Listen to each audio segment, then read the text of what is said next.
Israeli अमेरिकी हमलों में ईरान के सर्वोच्च लीडर अयातुल्ला अली खामेनेई की मौत हो गई है।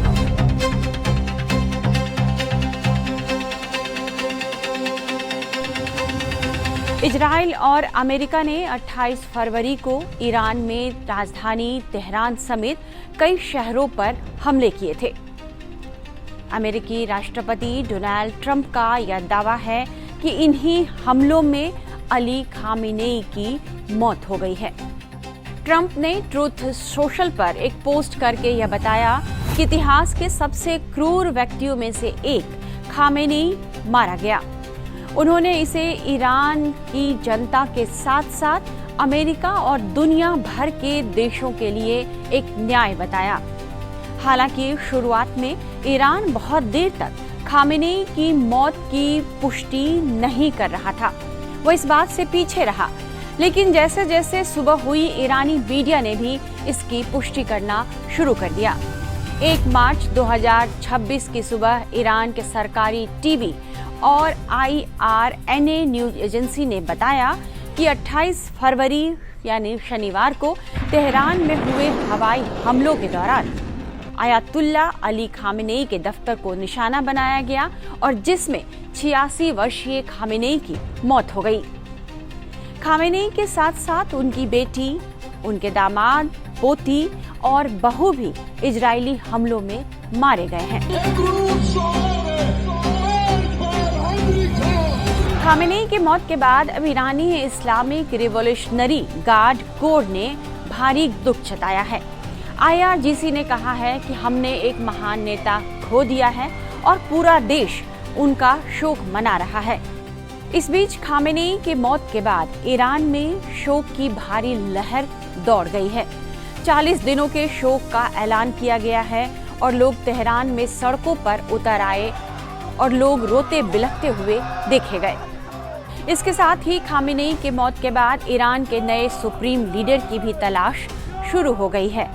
खामेनेई की मौत के बाद इस्लामिक शासन में उनका उत्तराधिकारी कौन होगा और यह व्यवस्था कितना चल पाएगी, यह सब सवाल बना हुआ है और इस पर कई तरह की बातें भी शुरू हो गई हैं।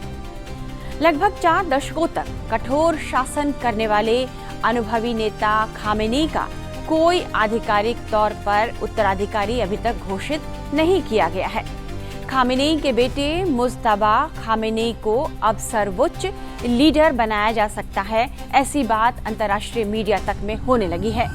कुछ मीडिया रिपोर्ट्स तो यह बता रहे हैं कि मुज्तबा को खामेनेई का उत्तराधिकारी चुन लिया गया है। हालांकि अभी तक इसकी कोई पुष्टि नहीं हो सकी है। मीडिया रिपोर्ट्स के मुताबिक ईरान के supreme leader Ayatollah Ali Khamenei ने अपने दूसरे बेटे मुज्तबा खामेनेई को साल 2024 में ही अपना उत्तराधिकारी बना लिया था। खामेनेई ने बीमारी की वजह से यह फैसला लिया था। मीडिया रिपोर्ट्स के मुताबिक ईरान की एक्सपर्ट असेंबली ने 26 सितंबर 2024 को नए सुप्रीम लीडर का चुनाव कर लिया था, जिसमें मुज्तबा का नाम था। मीडिया रिपोर्ट्स में यह कहा जाता है कि खुद खामेनेई ने असेंबली के 60 सदस्यों को बुलाकर गोपनीय तरीके से उत्तराधिकारी पर फैसला लेने को कहा था। असेंबली ने सर्वसम्मति से मुज्तबा के नाम पर सहमति जता दी। हालांकि इस बात की आधिकारिक पुष्टि अभी तक नहीं हो सकी है। ईरान में यह व्यवस्था है कि 88 वरिष्ठ मौलवियों का एक निर्वाचित निकाय है, जिसे विशेषज्ञों की एक सभा के रूप में देखा जाता है। वही अगले नेता का चयन करता है। अब खामेनेई की चूंकि मौत हो चुकी है और उनकी मौत की खबर आने के बाद मुज्तबा सुप्रीम लीडर के दावेदार के तौर पर सामने आ सकते हैं, ऐसा कहा जा रहा है। तो आइए आपको खामेनेई के उत्तराधिकारी जो चुने जा सकते हैं उस मुज्तबा के बारे में कुछ और जानकारियां दे देते हैं। मुज्तबा खामेनेई के दूसरे बेटे हैं। मुज्तबा को पर्दे के पीछे महत्वपूर्ण प्रभाव रखने के लिए जाना जाता है और देश की सबसे शक्तिशाली सैन्य निकाय इस्लामिक रिवॉल्यूशनरी गार्ड कॉर्प्स यानी IRGC के साथ साथ वासेज वॉलंटियर पैरामिलिट्री फोर्सेस के साथ भी उनके काफी मजबूत संबंध हैं। 56 वर्षीय मुस्तफा खामेनी पिछले कुछ दशकों में ईरानी राजनीति में एक शक्तिशाली व्यक्तित्व के तौर पर उभरे हैं। मुस्तफा खामेनी एक प्रमुख शिया धर्मगुरु हैं और राजनीतिक तौर पर काफी मजबूत पकड़ रखते हैं। मुस्तफा के बारे में यह कहा जाता है कि वह एक शिया धर्मगुरु हैं, लेकिन वह एक लग्जरी लाइफस्टाइल भी जीते हैं। ईरान से लेकर लंदन तक में उनके कई घर, आलीशान होटल्स और विला हैं। मुस्तफा खामेनी अरबों रुपए की संपत्ति के मालिक भी हैं। हालांकि 2019 में अमेरिका उन्हें प्रतिबंधित कर चुका है।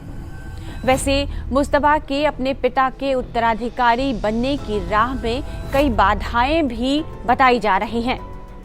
मसलन बताया जाता है कि ईरान में शिया मुस्लिम मौलवी प्रतिष्ठान में इस बात को नापसंद किया जाता है कि एक पिता ही अपने बेटे को अपना उत्तराधिकारी बना ले।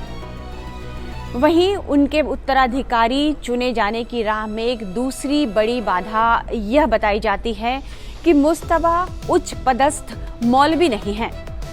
ईरान के संविधान के अनुसार विलायत ए फकीह के सिद्धांत में यह कहा गया है कि देश का सुप्रीम लीडर एक मौलवी को ही होना चाहिए। वहीं शासन में भी उनकी कोई आधिकारिक भूमिका नहीं है, यानी मुस्तफा खामेनी न तो सरकार या शुरा परिषद, जिसे संरक्षक परिषद भी कहा जाता है, उसमें उनकी कोई औपचारिक उन्होंने कोई पद नहीं संभाला। यानी मुस्तफा खामेनी न तो सरकार या शुरा परिषद, जिसे संरक्षक परिषद भी कहा जाता है, उसमें उन्होंने कोई भी औपचारिक पद नहीं संभाला है।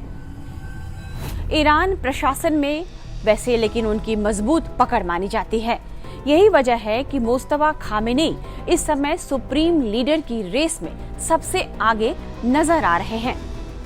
दूसरी तरफ इस्लामिक रिपब्लिक के संस्थापक रुहुल्लाह खुमैनी के पोते हसन खुमैनी और दूसरे मौलवियों का भी जिक्र दावेदारों के तौर पर हो रहा है। हम आपको कुछ और भी नाम बताते हैं जो कि दावेदारों की लिस्ट में आगे हैं। हुज्जत अल इस्लाम मोहसिन कोमी अयातुल्ला अली खामेनी के करीबी सलाहकार हैं। अली रेजा अराफी एक सीनियर मौलवी हैं। गार्डियन काउंसिल और असेंबली ऑफ एक्सपर्ट दोनों के सदस्य भी हैं। ईरान के मदरसा सिस्टम को लीड भी करते हैं। इसी तरह मोहसिन अराकी का नाम भी आ रहा है। वे असेंबली ऑफ एक्सपर्ट के सीनियर सदस्य हैं। उत्तराधिकारी की चर्चा में उनका नाम आता रहता है। अब गुलाम हुसैन मोहसनी एजेई की भी बात कर लेते हैं। वे ईरान के न्यायपालिका के प्रमुख हैं। मुश्किल समय में महत्वपूर्ण हो सकते हैं वे। अमेरिकी राष्ट्रपति डोनाल्ड ट्रंप खामेनी की मृत्यु की जब पुष्टि करते हैं, जब वे इसकी घोषणा करते हैं, तो उन्होंने कहा कि उन्होंने ईरानियों को 1979 से देश पर शासन करने वाले इस्लामी नेतृत्व के खिलाफ खड़े होकर अपने देश को वापस लेने का सबसे बड़ा मौका दिया है। तो देखना होगा ईरानी इस मौके को किस तरह से लेते हैं।